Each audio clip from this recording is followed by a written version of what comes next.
Aqui é o Quinho e por causa de Eduardo Spor eu já tomei um esporro no metrô. Nossa, é verdade. Aqui é o Christian e pro Spur, aparentemente nada é sagrado. Contradizendo o cara. Oi, aqui é a Laine e a caneta na mão de um bom escritor é tão potente quanto a flagela de fogo. Oi, aqui é o Galford e eu nunca imaginei que iria gostar de uma história de anjos. Bom, aqui é o Raul Lima, o Indignato, e o nosso convidado me fez começar a escrever. Olha aí sim, hein? Você inspirou nos músculos dele, alguma coisa assim, meu? Na tatuagem. Olá, aqui é o Eduardo Spor. Quero agradecer aí por vocês terem me convidado para participar do podcast de vocês. Espero que a gente consiga bater um papo legal aí durante o programa. Isso aí. Então é isso aí, galera. Com isso, chegamos a mais uma semana de podcast. E hoje, Eduardo Spor aqui conosco. Palmas pra ele.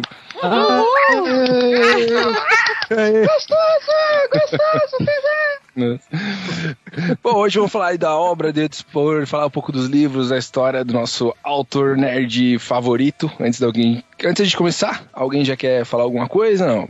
A gente pode cantar Can't Take My Eyes Off You. Então vamos pros e-mails.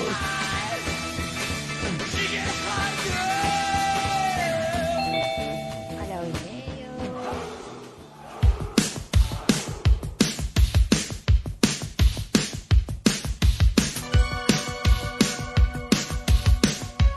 Bom, voltamos para mais uma semana de leitura de e-mails e eu estou aqui, sim, o Raul, não é o Quinho, não é o Galiberto, não é o Leandro, sou eu, Raul, com o nosso amiguinho ou o menino que cuida das nossas coisas, o Galford. E aí, Galford, beleza?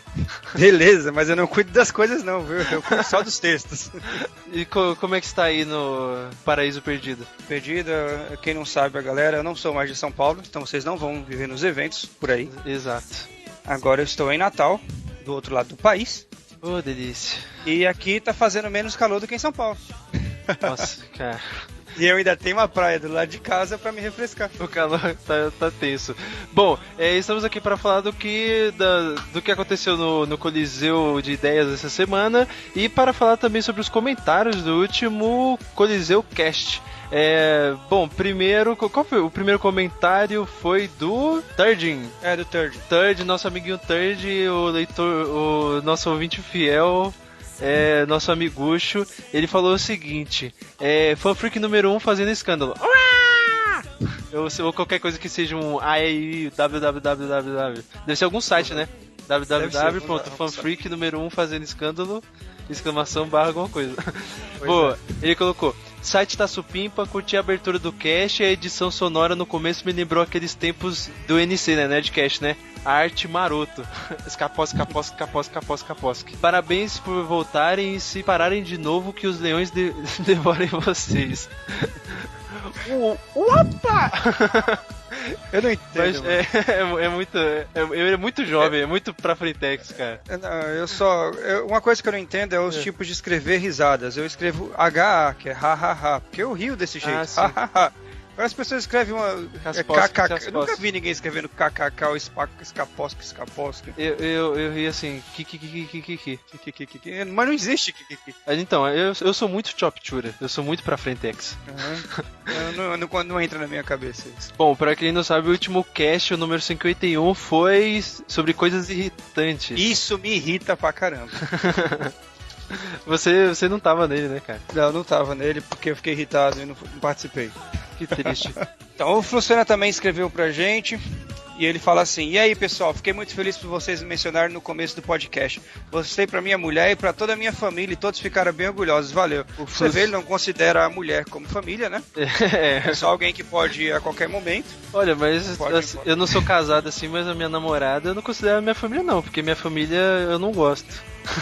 Entendi. Ao contrário. Não, mas acho que ele gosta porque ficaram orgulhosos dele, ele mostrou pra todo mundo. O Flucena, pra quem não sabe, a gente comentou ele no último cast, ele é o nosso webmaster. É o Felipe Ferraz que fez o nosso site, enfim, prosseguir. Ele continua aqui escrevendo: adorei a volta do podcast, durante a construção do site eu vi todos os episódios anteriores e virei fã de vocês rapidinho. Vale a visita, não só pelos banners que ficaram muito legais, mas para escutar novamente os programas. Espero que tenham muito sucesso com o site novo. Vocês Vocês são bem engraçados e as partes mais sérias são bem informativas. Pra finalizar, concordo com a Lenora. Gente fedida no começo do dia irrita demais. E também detesto gente que arrota e sopra o cheirinho de mortadela na nossa cara. Aí ele ri. Abraço, pessoal. Caraca, abraço, Felipe, abraço, mano. Sucesso por 88 milhas aí. Ó, aí, seguindo o comentário também, o Kenji também, do 88 milhas, que o link tá aí na descrição, também tem lá nos nossos amigos, lá na página inicial, qualquer página que você andar, tá na página dos nossos amigos, você pode clicar lá no 88 milhas, olha lá o site. O Kenji escreveu o seguinte: escrevo para vocês pela primeira vez e, portanto, gostaria de escrever 2 comentários, apenas eixos. Aí prossegue. Primeiramente, quero dizer que o podcast de vocês tem muita qualidade. Estou ouvindo todos e está sendo muito agradável. Olha que pessoa de garbo e elegância.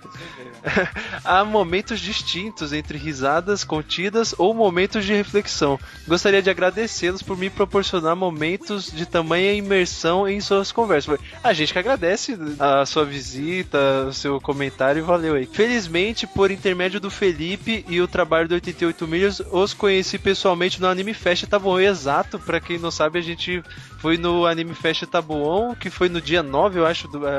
Bom, já passou, já era, você perdeu. Mas vai sair um vídeo nosso aí semana que vem. Vocês não esperam por perder. Eu conheci, eu e o Quinho, a gente conheceu o Kenji, a gente conheceu o Felipe pessoalmente e tal. Ele continua aqui, bom, sobre o Felipe sou suspeito de falar qualquer coisa sobre ele, mas não estou surpreso com o comentário de vocês. De fato, ele é um ótimo profissional e bastante responsável. É um grande amigo, sincero e zeloso. Com ele junto do 88 milhas teremos certamente grandes realizações. Vejo o futuro no trabalho de vocês, continue assim, espero que possamos juntos escrever o nosso capítulo na história da internet. Grande abraço Kenji. E falando realmente, a gente falou bem do Felipe, que ele fez nosso site, tá? O site tá animal. E ele é o designer, é o dono da Figaro Designer. Então, se você tá querendo fazer seu site, seu blog, cara, você entre em contato com ele. O contato tá aí embaixo. Procura ele no 88 milhas aí, porque ele é tudo isso e muito mais aí. Não, o Kenji deve ser o que cuida da parte de edição lá do site deles, né? Isso. Porque ele escreve muito bem. Dele. É o Galford. Diferente de vocês, né? Mas vamos lá. E agora, pra terminar, o último comentário aqui. O comentário do Felipe Fraga. Vamos lá, ele fala: fala, pilares da podosfera. Que nome importante, mas só pra zoar, né? Somos os pilares da podosfera agora. Você entendeu, pilares? Sagaz.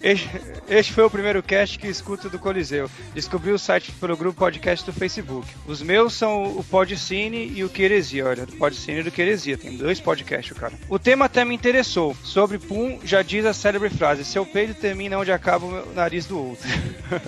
Sobre os lugares no ônibus, nem sento assento preferencial para evitar problemas. As coisas que me irritam são as pessoas que parecem saber de tudo. Arranho na lousa e nas aulas em que o professor fala para cada um, tem que se apresentar. Acho embaraçoso. Até o próximo fórum, pessoal. Valeu, Felipe, pelo comentário. Bom, prosseguindo para a gente não se estender nos comentários, a gente vai deixar o link aí na descrição desse cast. Tudo que aconteceu essa semana no Coliseu de Ideias. Então, o Radioteca, se você não escutou a nossa FM, cara, você tá perdendo, você tá vacilando. Nossa FM tá mais pra AM, né? Tá mais pra AM, tá. O que quer dizer mais qualidade até. Porque... Cara, eu tô orgulhoso pra caralho desse piloto do Radioteca. Alguma galera já comentou, eu já tive feedbacks positivos dele. Segunda-feira tem o próximo, a pauta é muito maneira, vocês não perdem por esperar. E, cara, escutou o programa? Vai lá e comenta. Também teve reviews de qual jogo? The Last of Us, que é pra mim o melhor jogo do PlayStation 3. Certo. E Dishonored, que também é um jogo que não teve muito barulho, até por ser de um pequeno estúdio, mas que é um jogo muito bom também. Teve também no Pilares o seu texto, Galford, do Quem é o Batman, um texto muito conveniente para a época que estamos, muito bom, realmente o texto ficou muito legal, então clica lá, dá uma olhadinha, comenta também, dê sua opinião, o que você acha. E também teve a estreia bombástica e esculhambada do do Coliseu Player, cara, o programa do Galimbinha, que ele gravou com o Quinho, que é ele jogando o Grid 2, cara. Jogando não, né? São eles tocando os botões. Eles apanhando. Imagina esses caras num carro de verdade. Nossa, meu barbeiro, mano. Clica lá que o negócio tá esculhambado. O reviews tem o dos games e também tem o reviews dos livros do Expor que eu fiz e tá aí. Então, a gente já tá no tema, olha o link aí. O podcast do Expor, críticas dos livros do Expor tá aí embaixo. Link, se você quer comprar o livro do Eduardo Expor, você clica no link. Escutou o cast, se interessou, quer comprar? Link aqui na descrição, clica lá e compra. Outro recadinho que a gente já deu semana passada e a gente vai dar em todos os casts daqui pra frente. Nós iremos fazer um podcast do Lars von Trier. Então, cara, procura os filmes do cara, assiste pra quando o nosso cast sair, você não tá perdido, não tá pior que segue em tiroteio. Fechou? Então, cara, esse cast ficou muito legal. Foi um prazer gravar, foi um prazer editar. E escutem aí a conversa que foi foda. Mais alguma coisa? Mande e-mails pra coliseudeideas@coliseudeideas.com.br. Exato, cara, manda e-mail, comenta. Não é o mínimo comentário, a gente pode. A gente perde todas as nossas noites fazendo conteúdo pra vocês não comentam, cara. Assina o feed também. Isso mesmo. É isso, enfim. Isso aí, galera. Até semana que vem. Até semana que vem. Beijo na bunda. Beijo.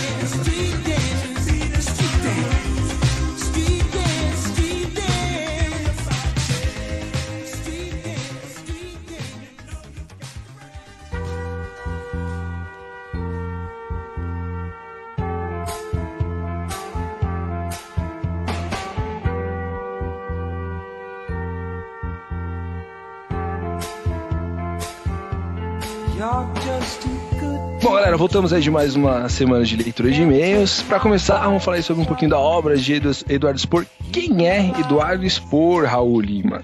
Bom, é escritor que ficou famoso há pouco tempo. Mas pra começar, eu queria, antes da gente falar do escritor Eduardo Expor, eu queria perguntar, Expor, o que você fazia antes de escrever, o que você estudou, porque nem todo mundo do que vai escutar o nosso cast te conhece. Uhum.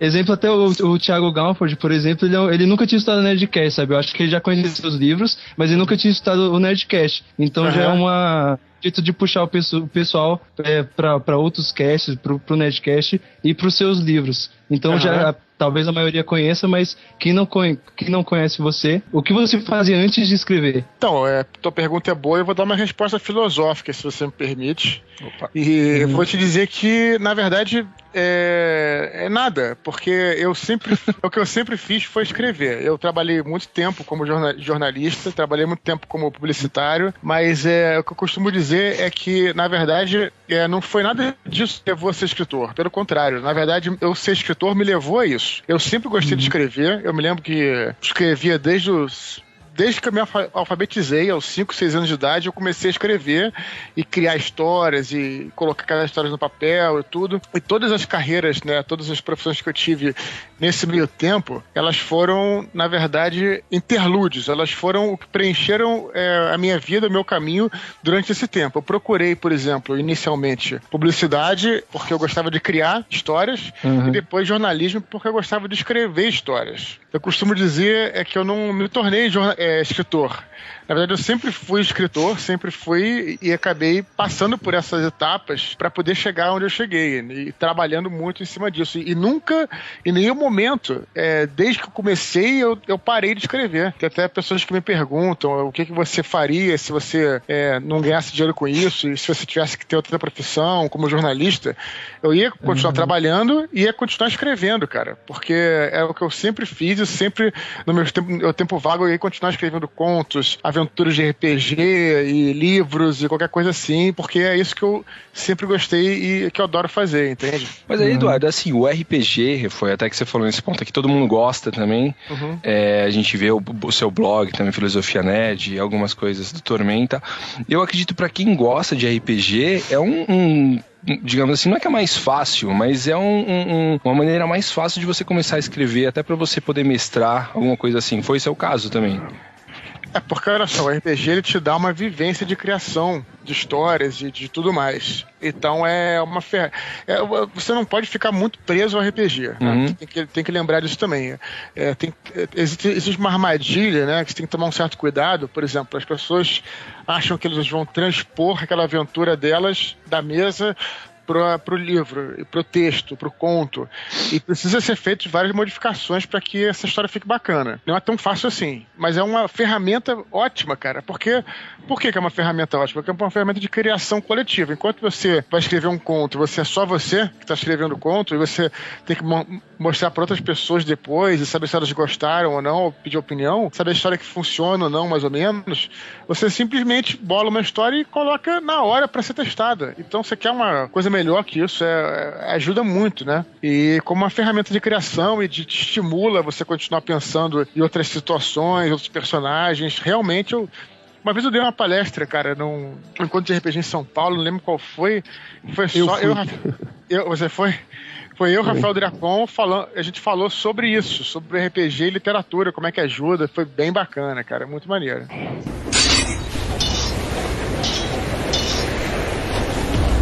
Spor, ainda nessa fase antes da Batalha do Apocalipse, tenho duas perguntas. O seu pai era piloto, né, de avião. E ainda é. E você viajou muito. Eu queria saber, primeiro, qual a influência de você viajar e conhecer muitos lugares. E qual o primeiro livro que você se lembra que você gostou, ou o primeiro que você leu, ou por onde você começou a ler? Quando foi que a leitura te pegou? Cara, então, essa coisa de viajar, eu te digo o seguinte, eu tive a oportunidade de viajar bastante, não só pelo Brasil, como pra fora, pro exterior, mas independente dos lugares que eu fui ou que eu não fui, que eu deixei de ir, eu sempre falo, e eu espero que as pessoas entendam isso legal, viajar é sempre algo fabuloso. Por quê? É só porque você vai conhecer outros lugares? É também, mas você vê pessoas diferentes, com cultura diferente, até você vai de uma cidade pra outra, a cultura é diferente, de uma cidade pra outra. Cultura, a maneira como as pessoas se relacionam, o que elas falam, enfim. E aí o que acontece? Quando você fica só num tipo de coisa, você fica muito fechado ali. Quando você vê outras culturas, outros hábitos e tal, você, vamos dizer assim, respeita mais o outro.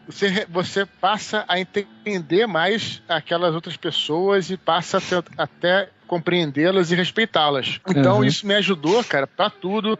Me ajudou até, assim, de tentar não julgar as outras pessoas, tentar ver, enfim, sobre um outro ângulo. Isso vamos dizer assim, abre tua mente legal, sabe? Pra você não ter uma visão tão fechada. E isso é o principal. Eu acho que viajar é o principal isso. Uma vez eu fui demitido do emprego. Aliás, foi depois disso que eu comecei a escrever a Batalha do Apocalipse. Quando eu fui demitido, eu ganhei uma grana lá. E aí falei, eu ia fazer um curso de espanhol e tal. Aí eu fiquei na dúvida se eu ia fazer o curso de espanhol ou se eu ia viajar. E acabei que eu viajei. Fiz uma viagem pela Europa lá. E, cara, parada, assim, foi a decisão mais acertada que eu fiz, porque, cara, aprendi tanto. Na época era bizarro, porque eu não tinha muito dinheiro, cara, e aí eu ficava em albergues, né? E albergue é um exercício total de você se desprender, porque...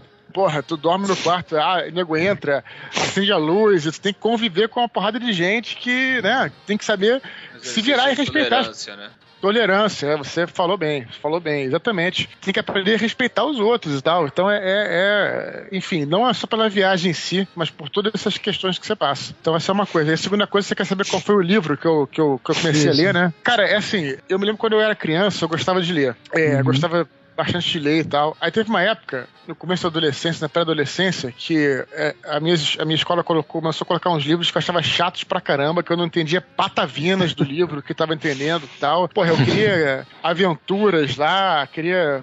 matar dragões e, sei lá, fazer as paradas assim, e aí o nego tava me colocando lá a história lá do da Capitu, do Bentinho, eu tava nem aí pra esses caras, entendeu, cara? Com todo respeito. Com todo respeito. A escola veio com Dom Casmurro com 10 anos, né? Inteirando o que você disse, esse comentário eu falo sempre pra professoras de letras, né? A maioria sabe que eu sou professor, e eu falo, por que eu vou passar Machado de Assis pra um adolescente de 12 anos? Quem entende Dom Casmurro com 12 anos? O Spurgeon prova exatamente o que eu falo e que eu também sofri isso. Mas não contraria isso professora de português, não, viu, gente? Não briga com a mulher, não. Mas É isso aí, é isso que você falou mesmo, cara. E te dizer mais, eu acho que são livros excelentes, inclusive, obras incríveis, só que você dá esse livro pra uma criança numa hora errada, ela até perde a vontade de ler no futuro, na época que ela deveria ler. Exato. E aí até mais ou menos uns 12 anos, eu gostava pra caramba de ler, porque era a época da coleção Vagalume, então eu li vários livros maneiros da coleção Vagalume. Eu também, e tal. cara. E depois, né, começou com essa ideia de colocar alguns clássicos mais pesados e tal, e eu comecei a achar a leitura um troço muito chato. Eu fiquei uma época, alguns anos lá da minha pré-adolescência, um pouco revoltado com a leitura e tudo. E aí, cara, eu já tinha desistido. Falei, pô, livro é um troço chato, a leitura não é uma coisa legal e tal. Também nessa época eu também revoltado também. Adolescente é um pouco revoltado. E aí, cara, essa minha paixão pela literatura acabou ressurgindo alguns anos depois, mais uma vez, quando eu fui jogar RPG, e a galera começou a ler eu comecei a mestrar um cenário de RPG chamado Dragonlance, que é um cenário de AD&D. E aí, tinha uma loja uma livraria aqui no Rio que vendia os livros, os romances de Dragonlance, de português de Portugal, e a gente começou a comprar os romances e ler, eu e meu grupo, e caralho, comecei a ver que foda, sabe, cara? Quando eu vi aqueles personagens, até inclusive usando as mesmas magias que estavam no livro, e eu precisava daquilo pra mestrar, pra entender, pra visualizar, eu falei, cara, que legal. Aí acho que foram os primeiros livros que eu falei, que eu tive. Eu me lembro que eu comprava um livro, é uma trilogia, só que em português de Portugal eles dividiram cada livro em 2, então são 6 livros. 6 livros. E eu comprava os livros, e aí eu acabava de ler tão rápido tão rápido para um cara que não tinha hábito de ler, assim, né? E aí ia na livraria para encomendar e ficava esperando, porque tinha que vir de Portugal, cara. E a gente ficava mó aflição, que a parada não chegava e tal. Eu acho que, cara, eu entendo as pessoas que sentem isso com séries e tal, porque eu também sentia isso muito. Então foi aquilo que me despertou. Falei, isso aqui não só eu curto, como até eu posso usar isso nas minhas aventuras e tudo. Então, acho que foram os primeiros livros aí.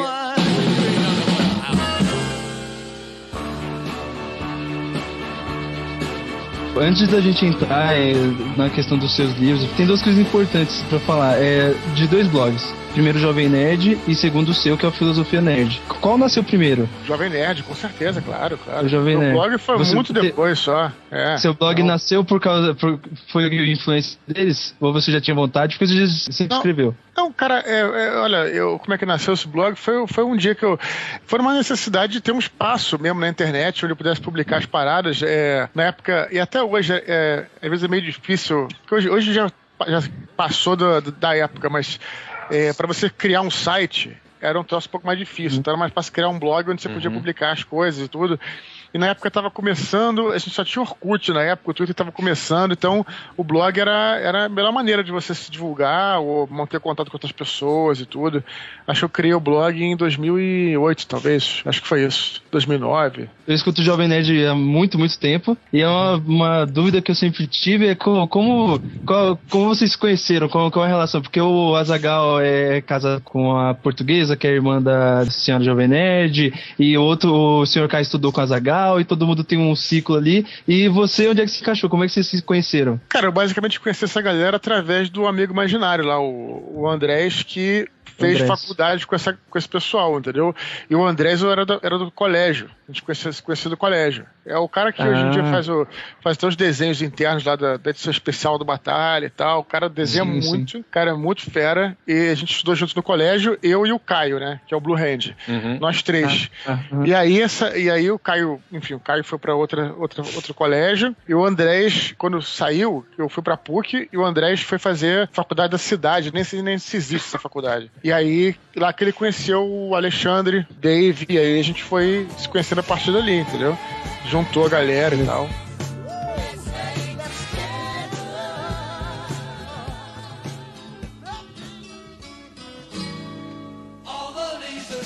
E aí, por assim, do site O Jovem Nerd, a primeira triagem do seu livro foi do concurso, não foi dos 400... 100 livros, né? 100 livros. Isso, o primeiríssimo. E aí depois foi a divulgação deles que teve aí o boom total, ou foi antes disso? Não, foi assim, o primeiro, eu ganhei 100 exemplares, e aí já comecei a vender. Antes de eu ganhar esse concurso, eles já tinham me falado que queriam vender o livro pelo site, só que a gente não tinha livro para vender. Aí eu ganhei esse 100 do concurso e colocamos lá para vender na loja do Nerdcast, aí saiu rapidamente. Aí a gente pegou esses livros, essa grana, porque a gente não gastou absolutamente zero, né? Porque a gente ganhou esse 100. Sim. A gente pegou esse dinheiro cheio, colocamos mais, assim, um pouquinho mais, e aí deu pra gente fazer 500 livros. Aí foi 500, isso 2007, 2009 fizemos mais 4.000, e aí, né, depois a Verus comprou o livro. Cara, agora, Anjos da Morte, eu tenho um caso do Anjos da Morte, vou explicar até a minha abertura. Não, minto, não era Anjos da Morte, era Batalha do Apocalipse. Era Batalha do Apocalipse. Eu estava no metrô, eu não estava lendo a Batalha do Apocalipse, ele estava no meu colo, eu estava bem a descer do metrô, quando uma senhora bate no meu ombro e fala assim: como é que um menino tão bonito fica vendo essas coisas do demônio? Cara, eu achei aquilo de um pensamento tão fraco, velho, porque tipo assim, um apocalipse, tudo bem, é uma coisa bíblica. Eu queria saber de você o quê? Se teve essa pegada de uma galera ser contra, você receber algum tipo de discriminação, ou foi alguma coisa meio passageira, ninguém nem ligou pra isso? Cara, se teve, foi muito passageiro e rápido, não foi nada que tenha prejudicado, nem nada que... Porque eu também é o seguinte, cara, eu acho que a postura que eu tenho, ela é uma postura que dificulta as pessoas a entrar nessa paranoia, porque eu sempre falo em tudo lugar que eu vou, que é um livro de fantasia, todas as entrevistas eu faço questão de falar isso, então as pessoas vão ver, vão, né, ler o livro, vão encarar o livro com essa postura de que é um lance de fantasia, que não é uma parada que vai querer distorcer nenhuma religião nem nada. Então, se teve, cara, foi algo muito passageiro, e o contrário que teve muito, bom, no melhor sentido possível, de ter caras religiosos que leram o livro, gostaram e falaram, pô, que legal que você usou dessa forma e tudo. Então, se teve, cara, foi um troço que realmente se perdeu no tempo. Nunca tive nenhuma situação mais perigosa, mais constrangedora. Comigo não. Não, comigo não. Eu já tive, tá vendo? Eu já tive. Então isso aí, cara, não adianta você falar, não adianta você... tudo que a gente pode é sentir pena dessas pessoas. Então não vale a pena brigar, não vale, deixa a pessoa lá, entendeu? Que... não, imagina, só... Ou você pode até responder, até com carinho, com cuidado, falar, não, isso não é tal. Agora, não adianta ficar nervoso, nem ficar com isso, porque não adianta nada, cara. Não, tipo, eu mostrei a língua pra ela e gritei, viva Satã. Não, brincadeira, não fiz isso. Não, brincadeira, não fiz isso não.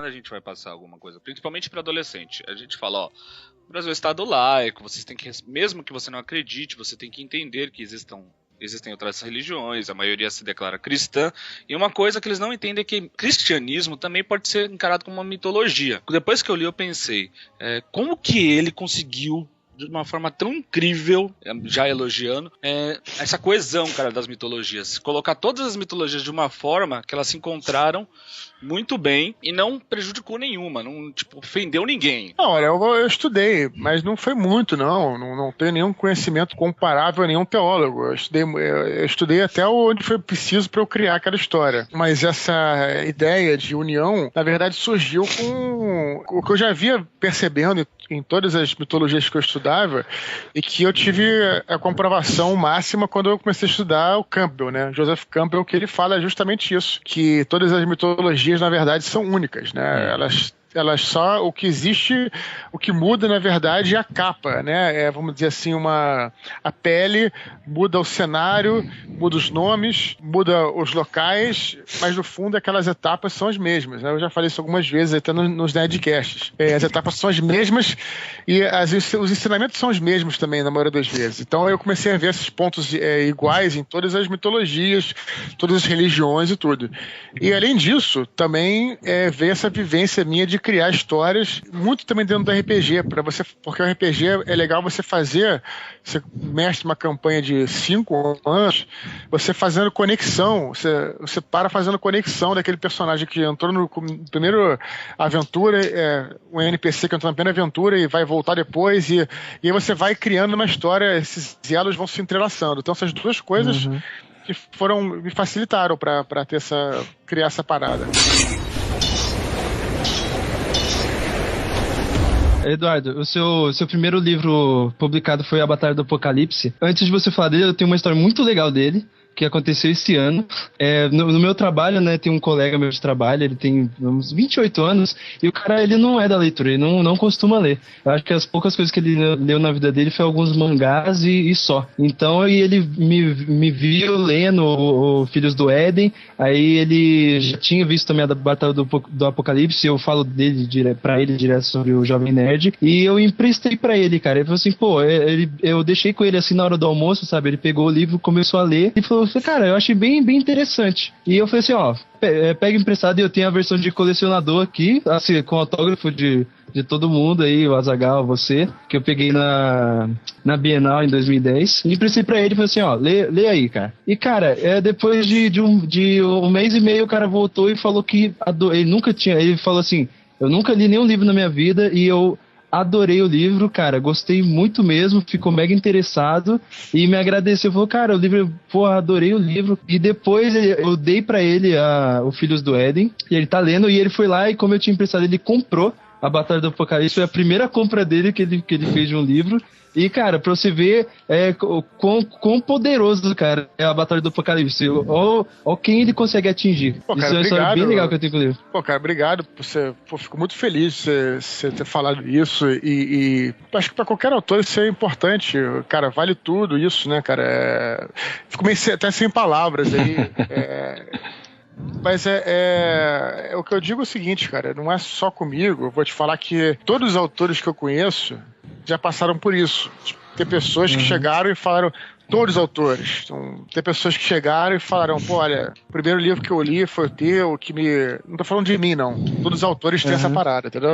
E eu acho que isso pro autor é muito importante, cara, porque faz o trabalho todo ter sentido, né, cara? Então, nosso trabalho é um trabalho muito solitário, cara, que a gente fica aqui em casa e tudo, escrevendo, é um trabalho muito difícil, requer muita concentração. Sim. E isso cara, realmente é uma parada muito importante.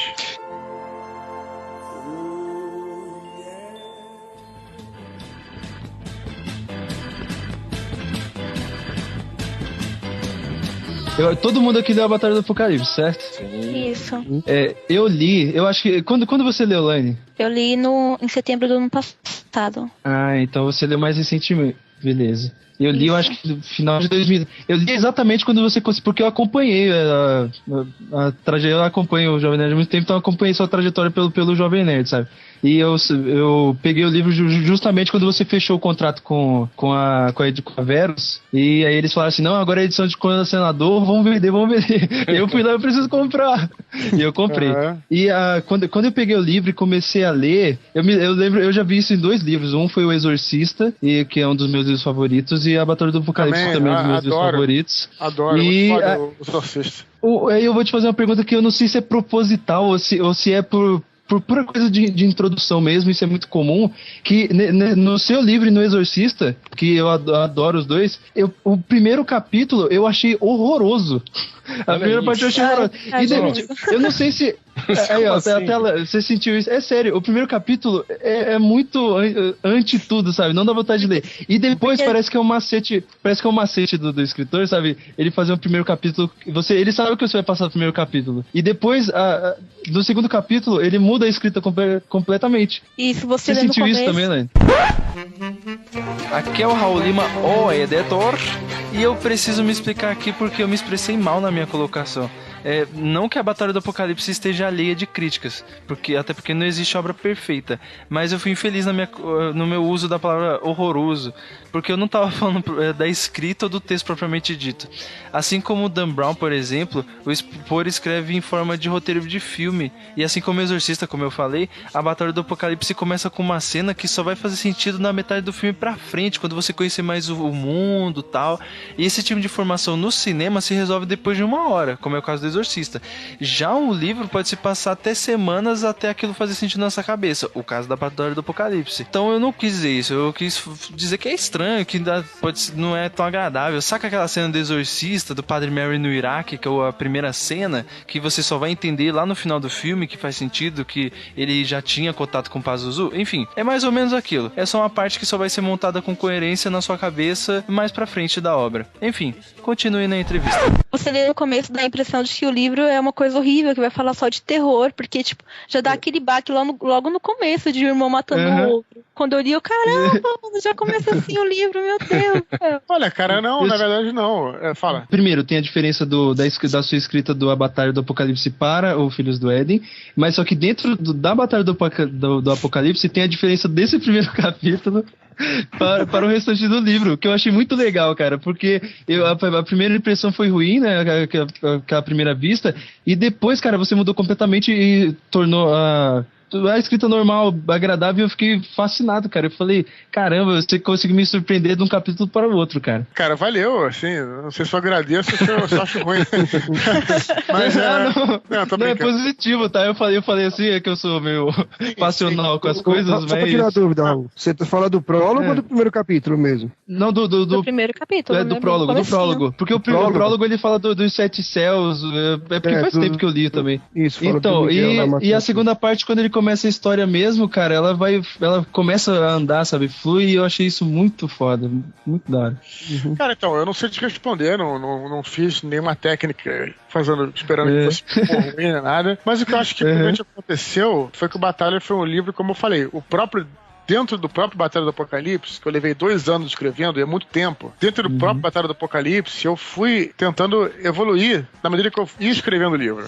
Sabe, cara? Não é, por exemplo, que nem um Anjo da Morte, que eu já tava... Assim, é claro que eu tenho muito a melhorar. Mas mas o Anjo da Morte eu já tava pronto, né, cara, assim, pra escrever ele. Fui tentando melhorar no primeiro, Filhos do Éden, e no Anjo da Morte acho que eu tava bem pronto assim, pra escrever, tava bem preparado pra escrever. Já tinha tido 2 livros de preparação. Então eu acho que, eu não sei, cara, não teve nenhuma técnica não, mas eu acho que foi isso, cara. Eu acho que foi simplesmente essa experimentação, sabe, cara, dentro do próprio livro. Eu acho que foi isso. Cara, o que eu acho que fica bem maneiro nos livros, eu não sei se o Stephen King também costuma fazer isso, eu posso estar errado, é a sonorização na página, você falar qual é a música, descrever a música do ambiente. Eu acho isso muito maneiro, cara, porque é algo que eu costumava fazer isso, dependendo da música que estivesse rolando, se eu estivesse perto da internet, eu escutava a música. Você tem uma música da cena que tá acontecendo, cara, eu acho isso muito legal, velho. Cara, isso aí mais no Filhos do Éden, né? Filhos do Éden. Filhos do Éden. Antes da Morte, eu fiz isso direto. Pô, cara, porque eu sou... que eu falo, eu trabalho... as pessoas acham que o escritor só trabalha quando tá escrevendo, né? E é o contrário, o escritor trabalha muito também quando tá fazendo outras paradas. Por exemplo, acordo de manhã, eu sempre de manhã vou malhar, vou à academia. Aí eu já estou trabalhando pra caramba lá, porque eu coloco o meu som lá, o meu iPod lá, meu iPobre, e aí vou já estruturando a cena na minha cabeça que eu vou escrever quando eu chegar em casa, enquanto eu tô malhando lá. Então, durante o Anjo da Morte, o que não falta é música foda dos anos 60, 70, 50. Então eu ficava ouvindo aquelas músicas e já ia pensando, estruturando a história. Então, porra, cara, foi perfeito, porque ia me empolgando, ia me inspirando, e aí eu ia pensando no que eu ia escrever, e aí, claro, óbvio, né, que eu também botei tudo isso aí lá no final do livro pra deixar a galera também compartilhar com o pessoal essas músicas aí, né. Foi um processo de pesquisa especial, foi um processo de pesquisa especialmente maneiro, no caso do Anjo da Morte. Paperback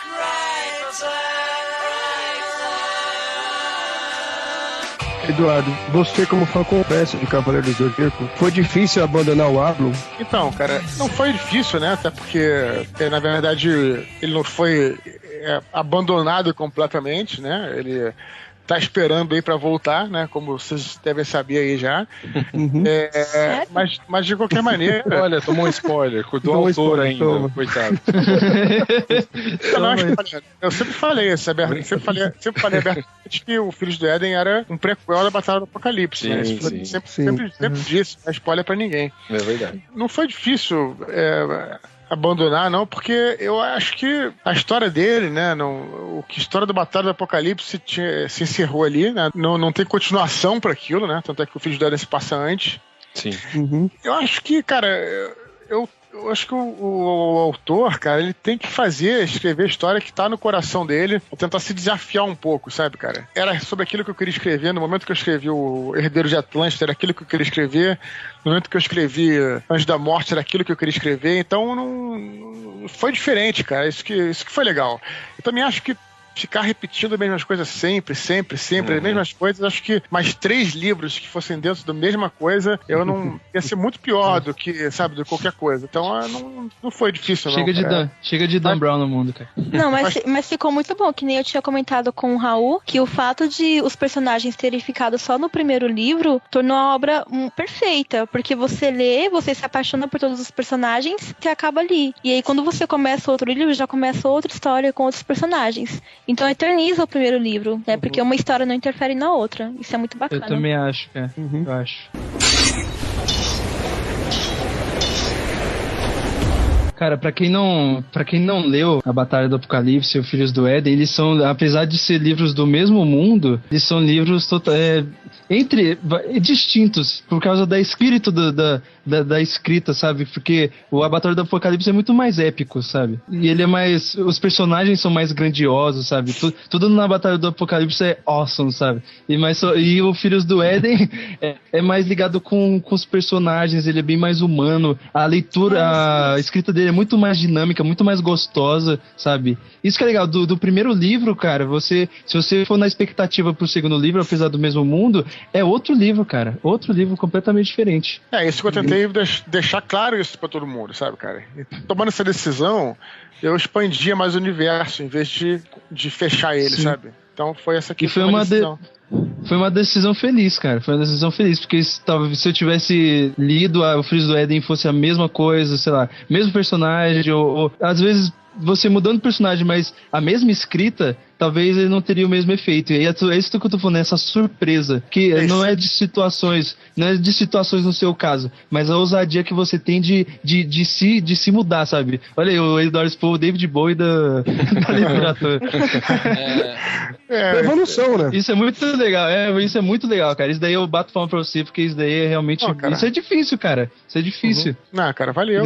Eu tava zoando aí o Dan Brown, que, enfim, eu nunca consegui nem ler um livro inteiro do cara, mas a pessoa se desprendendo do seu próprio estilo, sabe? Do seu próprio jeito e, tipo, você se dispor eu vou aprender, eu vou fazer diferente. Isso, cara, mostra o seu carinho, sabe? Não pelo seu trabalho, mas pela arte de escrever, entendeu? Não, e isso tem o seguinte muito também, legal, cara. Você tem o exemplo contrário, que é sempre aquele exemplo ruim, né? Que é o do Matrix, que eu sempre falo isso, porra. Sim. Matrix é aquela coisa, tem um filme que ficou eternizado. Sensacional, o primeiro vocês falaram. E aquele filme ficou eternizado, aquele filme é eterno, cara, sabe? Aquele filme tinha que estar ali num pedestal. E aí quando você vê os outros filmes, você caga tudo, cara. Você tira todo... sei lá, não sei se vocês concordam comigo. Sim, não. É horrível, eu concordo. Eu não concordo completamente, não. O Revolutions eu não acho tão ruim, assim. Não. Mas aí é controvérsias à parte. Mas como filme, né, talvez não seja tão ruim. Mas a história tá fechada ali e é aquilo, cara, sabe? Não precisava ficar exaurindo, sabe? Tipo, vender ingresso pra ganhar dinheiro. Cara, não é preciso isso, cara, sabe? Eu acho que um bom autor não precisa... É até um pouco humilhante essa parada. Não que seja humilhante você voltar com você, não é isso. Mas você fazer só pra isso é um pouco humilhante, sim, cara. Não é necessário. Tirando uma dúvida minha, se não autor nacional, mas não vamos dizer nomes, eu vejo que muitas vezes as editoras elas forçam o autor a trazer aqueles personagens de volta. Olha, eu fiz um livro independente, ganhei muitos fãs, o livro é muito bom, mas a pessoa fica revivendo, não parece que ela quer escrever o livro. Chega ao 5º livro daquela saga, já está cansativo de ler. Não sei se você concorda ou não, porque... parece uma produção forçada. Você sofre isso? Se isso acontece, a culpa é totalmente do autor, não é da editora, né? O cara tem que... A editora vai falar o que ela quer falar e o autor tem que ter a sua personalidade dizer sim ou não. Se ele disse sim, a culpa é dele. É até uma coisa, é até uma moral até que eu coloco geralmente na maioria dos meus livros, sabe? Tipo, tudo é responsabilidade sua, sabe, cara? Você não pode culpar ninguém por aquela parada. Então, às vezes o cara fala, não, sei lá, foi porque a editora pediu, não, cara. Você escreveu porque você quis. Então, é isso, cara. No meu caso, eu nunca tive, eu sempre soube me colocar. E se tiver um dia, eu vou falar sim ou não, né? Se eu tiver a fim de escrever aquilo, eu vou escrever. Se não tiver, eu não vou. Eu não acho que o autor é que tem que se colocar aí, cara. É simples, sabe? Viu, Masami? Acorda, Masami. Isso.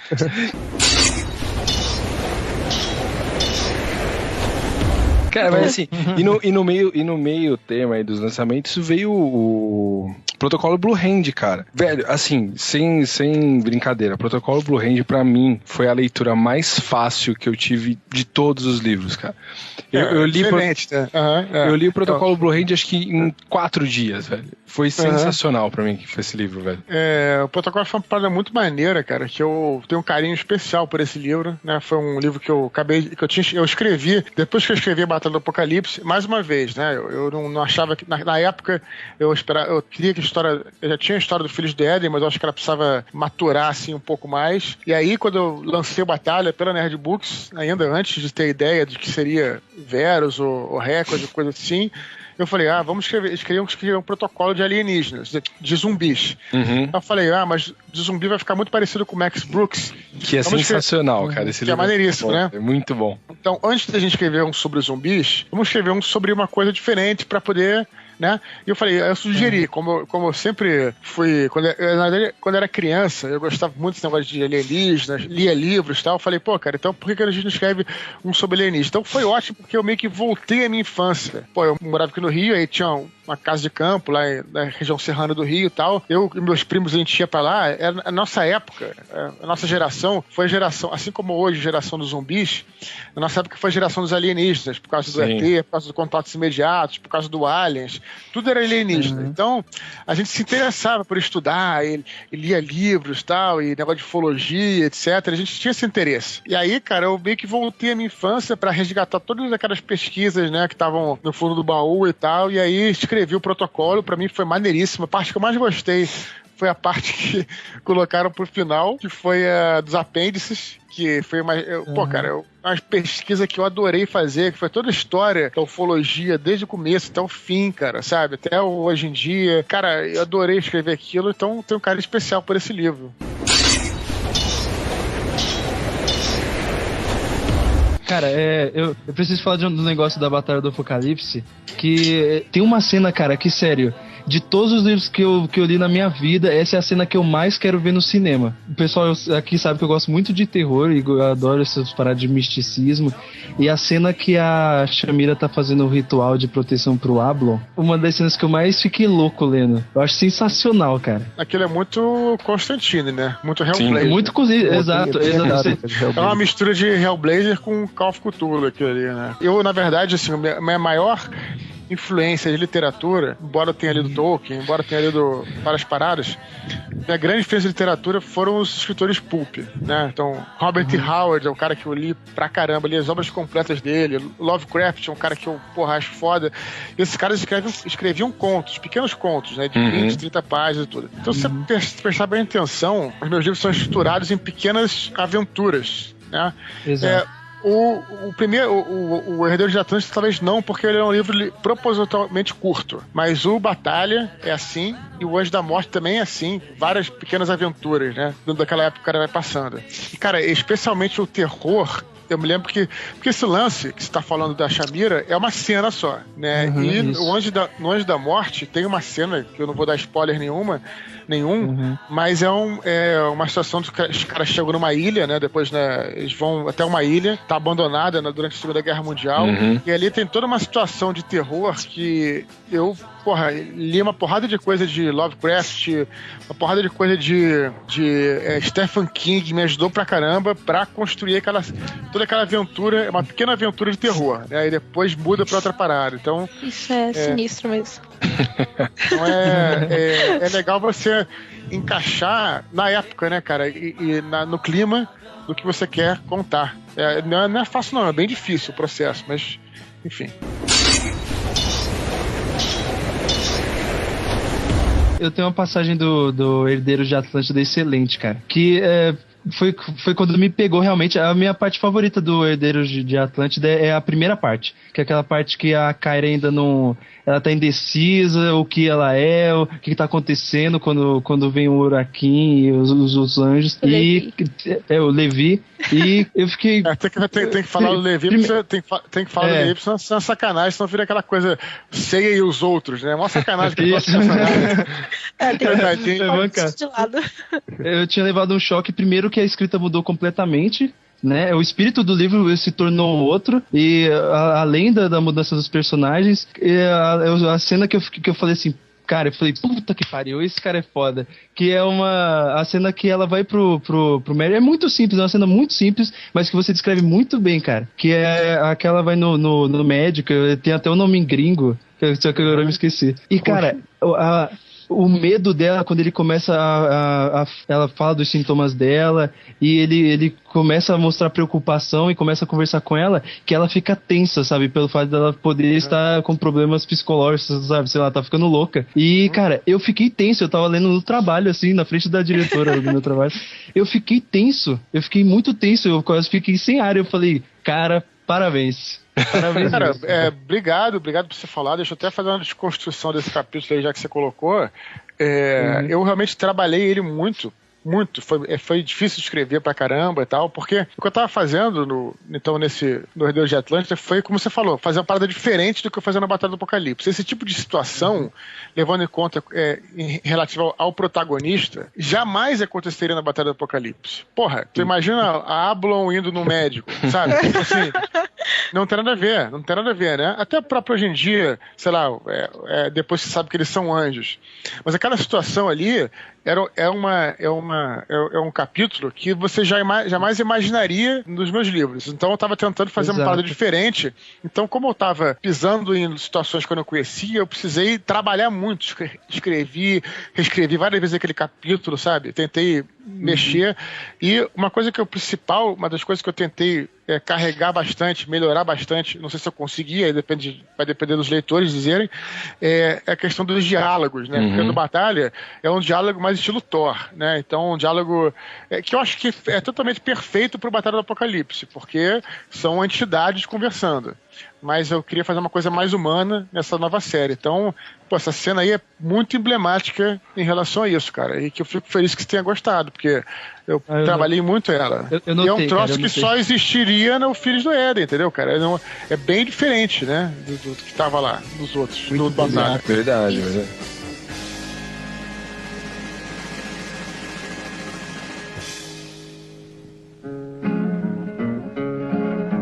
Então, já passando para a parte editorial, né, essas partes, eu acredito que hoje você é um autor que escreve o que quiser, publica assim, se você quiser escrever sobre uma coisa completamente diferente hoje em dia, fora do universo, do Sporeverso, acho que você consegue publicar isso.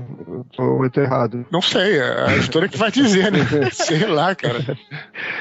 Então, porque a dificuldade, você conhece vários autores e sempre teve uma coisa por trás. Seu livro é muito bom, eu adoro, é um dos meus preferidos livros. Em literatura nacional, então, eu falo, o nível dele é épico, mas... Você teve ajuda por trás do Nerdcast. Eu mesmo não sabia, eu comprei o livro por uma capa numa livraria, pela capa, pela sinopse, eu não comprei por causa do Nerdcast nem nada. Tem outros autores, da Calcadana, que tem a Jambô por trás, todo o Universo Tormenta, e alguns outros autores aqui nacionais que tem sempre algo por trás, né? Eu queria saber a sua opinião do mercado editorial, se você acredita que dá para lançar um livro, o cara é do zero, você acha que alguém desconhecido tem muita dificuldade, tem chance hoje em dia, já que o livro está mais popular, qual a sua opinião em relação a isso? Não, você tem que correr atrás e se tornar conhecido, né, cara? Então, o que eu acho interessante, eu sei que você falou, claro, com todo respeito, tá? Eu acho a pergunta é excelente, que às vezes as pessoas associam isso, né? As pessoas falam assim, mas sei lá, eu sei que não é o teu caso, por favor, não é isso que eu quero dizer. Só vendeu, mas sim. Só vendeu por causa do Nerdcast, ou só vendeu, ou Solano só vendeu por causa do MRG. Mas as pessoas têm dificuldade de ver, na verdade, que eu, por exemplo, tô no Nerdcast desde o Nerdcast 8. Então, o Nerdcast, o sucesso do Nerdcast também foi por causa de mim. Não só por causa de mim, mas também foi por causa de mim, né? O Solano tá no MRG desde, acho que o primeiro. Então, o sucesso do MRG também é muito por causa do Solano. Entende o que eu tô falando? Então, não dá pra você separar uma coisa, entendeu? Se eu entrasse no Nerdcast 200 e fizesse uma propaganda no meu livro, seria diferente. E não venderia como vendeu. Vendeu porque as pessoas já me conheciam, porque eu, tava participando dos Nerdcasts desde os primeiros, etc., assim como Solano, e assim como outras pessoas. Então, o que acontece? Que as pessoas elas têm essa noção de que eu vou fazer um livro, e aí vou, sei lá, deixar o livro na mão de uma editora e vou fazer sucesso. Não, cara. Tu tem que correr atrás no máximo que você pode. Se você não cara desconhecido, e a gente às vezes fica só na internet, porque tem o exemplo eu e do Solano, né? Então, as pessoas têm essa ideia de que só a internet salva. E, na verdade, eu sempre dou o exemplo do André Bianco, né? O André Bianco era um cara totalmente desconhecido, fez os primeiros livros dele e ninguém comprava. E aí, o que o cara fez? O cara chegou, né? Ganhou a rescisão dele, pegou essa rescisão, em vez de comprar um carro, ele mandou fazer 1000 livros. O cara foi de livraria em livraria, levar os livros dele, deixou os livros dele lá, e aí os caras, não vou deixar não deixa o livro desse cara aí não, porque esse cara é desconhecido. Aí depois ele voltava lá 5 vezes, falava com ele, fazia cara de choro. E aí o nego falava, deixa o livro do cara aí. Daqui a pouco o livro do cara começou a vender. O cara correu atrás mesmo, ele bateu na porta, de ir com maleta, sabe? Então o cara foi atrás. Então, de repente, essas pessoas falam, o cara desconhecido não tem chance. Não tem. Você tem que se fazer conhecido. É isso aí. Sim. Então, eu sempre falo, por exemplo, o cara, qualquer um que for começar um podcast hoje em dia, como vocês, por exemplo, que já estão há algum tempo, mas se alguém começar a assistir hoje em dia, vocês que têm menos tempo que o Nerdcast, por exemplo, qualquer um que comece a cast agora, ele vai ter muito mais ouvintes do que a gente teve quando a gente começou, porque na época que a gente começou o Nerdcast não tinha nem cultura de podcast, entendeu? E se o teu trabalho for bom, ele vai se propagar, cara. Mas é o que eu falo, às vezes eu me lembro que eu chegava em casa cansado na quinta-feira, 7 da noite, eu vi o Azaghal lá no computador no Messenger, na época existia Messenger, e aí eu fazia as paradas, ia dormir, acordava, tava saindo pro trabalho 10 da manhã, 8 da manhã, o cara ainda tava editando Nerdcast. Então, quer dizer, tem muito esforço envolvido, cara. Não é uma parada assim. Então é legal você falar isso, mas uma vez, sei que você falou com todo respeito, todo cuidado, e achei legal a tua pergunta pra gente esclarecer. Porque às vezes as pessoas acham assim, o cara só conseguiu porque é conhecido. Mas ele se fez ser conhecido. Não tô falando de mim, tô falando do Solano, tô falando do Dracon, tô falando entendeu? Do Bianco. E aí correr atrás. Caldela foi um cara que foi atrás dos caras de Tormenta. Verdade. Levou. O cara se virou. Então, enquanto essa galera tem algumas pessoas, realmente a esmagadora minoria. Às vezes tem gente que fica lamentando e falando mal, e falando que esse cara, o tempo que ele tá lamentando e falando mal, era o tempo que ele deveria estar usando para correr atrás e fazer, não só escrever, como se divulgar, né? Sem ser chato, mas se divulgando, correndo atrás, e enfim, é isso. É verdade. Então, desconhecido, ninguém tem chance. O que você tem que fazer é se tornar conhecido, e essa capacidade tá com você, cara. Você pode ter um grupo, você pode fazer sozinho, como o Bianco fez, enfim, vai encontrar teu caminho. Então essa é a parada, entendeu, cara?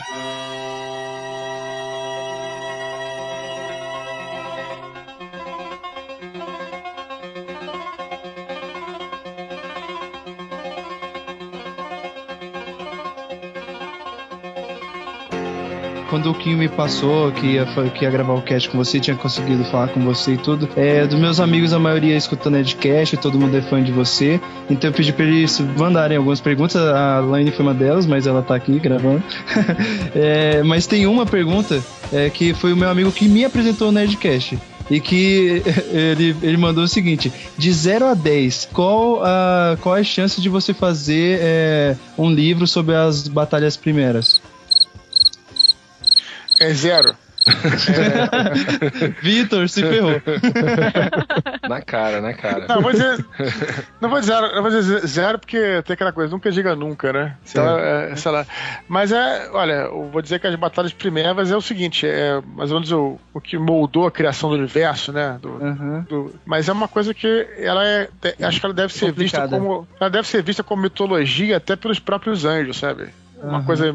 Então, acho legal que ela fique sempre inacessível. E é uma coisa meio subjetiva, né, cara? Porra, deuses sem forma e tal. Então é legal ela ser vista como uma mitologia. Tem um trecho no Anjo da Morte, que se eu não me engano, não lembro qual é o trecho, que eu acho que o Daniel fala alguma coisa sobre essa parada das batalhas primevas e tal, não sei o quê. E aí a Sofia, que é uma Elohim, e os Elohim são mais, vamos dizer assim, seriam mais ateus, vamos colocar assim, porque eles estão mais próximos da humanidade. Ela fala assim... Pô, mas tu acredita mesmo nisso? Isso aí é uma história que nem eu contou. E isso é legal porque vira um questionamento teológico dentro do próprio universo. Tá entendendo o que eu tô falando? Entendi. Então é legal manter essa forma. Mas guerras etéreas é uma coisa que se pode falar no futuro. Isso seria legal, sim. Pra terminar, eu tenho duas perguntas bem rapidinhas. Você tem alguma história ou engraçada ou muito emocionante, alguma coisa que realmente marcante de algum leitor seu que você guarda com muito carinho? E, segundo, qual o seu livro favorito? Cara, então, as histórias, eu acho, sei lá, eu não sei se eu escolheria uma, porque é uma parada que, como eu te falei, a coisa mais importante é você... São coisas pequenas, é você ver que a pessoa leu o teu livro e que ela se emocionou naquele momento. Eu acho que, sei lá, cara, essas pequenas coisas são tão importantes, fazem a vida fazer sentido, né, cara? Então eu também... Pô, cara, sei lá, como nunca fui um cara muito religioso, por exemplo, né, nunca fui nada religioso, pelo menos, não tenho religião nem nada, pô, quando eu vi Star Wars, né, me inspirava, né, eu lembro na minha vida, eu nunca disse pra ninguém que eu sou nem seria Cavaleiro Jedi, mas aquela filosofia tá lá, entendeu?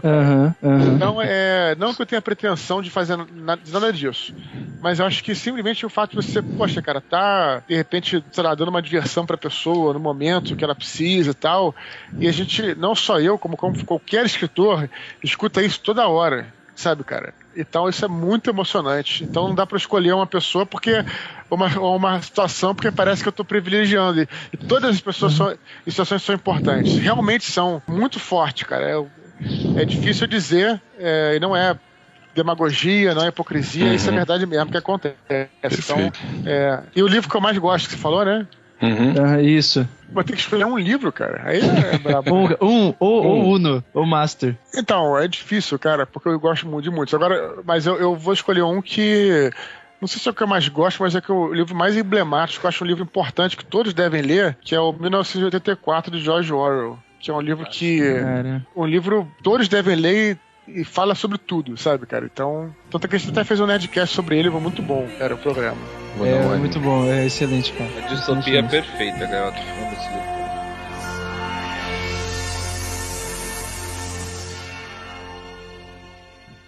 Eu tenho uma pergunta antes da gente poder finalizar. É resposta rápida. Chakra de Virgem e Camus de Aquário. Qual? Não, com certeza o Chakra, né? Essa é uma luta que nem se cogita, né, cara? É isso aí. Chupa Cristo. É isso aí.